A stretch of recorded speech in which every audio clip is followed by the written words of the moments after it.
ఫోటోని కుట్టేద్దాం. నగరంలో సరికొత్తగా ట్రెండ్ అవుతున్న ఎంబ్రాయిడరీ స్టైల్.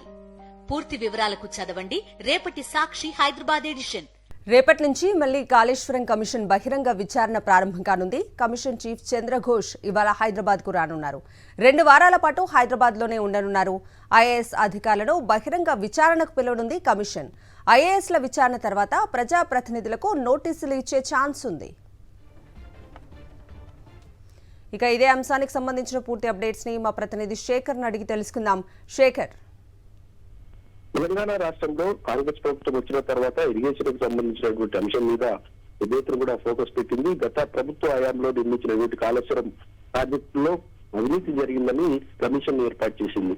కాళేశ్వరం కమిషన్ గడిచినటువంటి 4-5 నెలలుగా విచారణ చేస్తా ఉంది. గడిచినటువంటి 2 నెలలుగా బహిరంగ విచారణ కూడా చేస్తా ఉంది. ఇక నెల రోజుల గ్యాప్ తర్వాత మళ్ళీ హైదరాబాద్ వస్తున్నారు కాళేశ్వరం కమిషన్ చీఫ్ చంద్రఘోష్.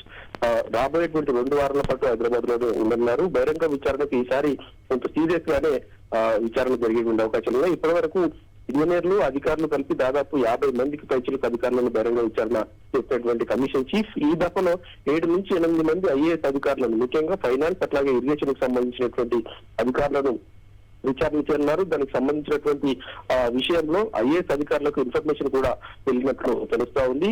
రేపటి నుంచి ఐఏఎస్ అధికారులు విచారణకు వచ్చేటువంటి అవకాశం అయితే కనిపిస్తా ఉంది. ఇక ఈ ఐఏఎస్ అధికారుల విచారణ తర్వాత ప్రజాప్రతినిధులకు కూడా నోటీసులు ఇవ్వన్నారు. ఇందులో మాజీ సీఎం ముఖ్యమంత్రి, మాజీ మంత్రులు హరీష్ రావు, ఈటల రాజేందర్ కూడా ఉండన్నారు.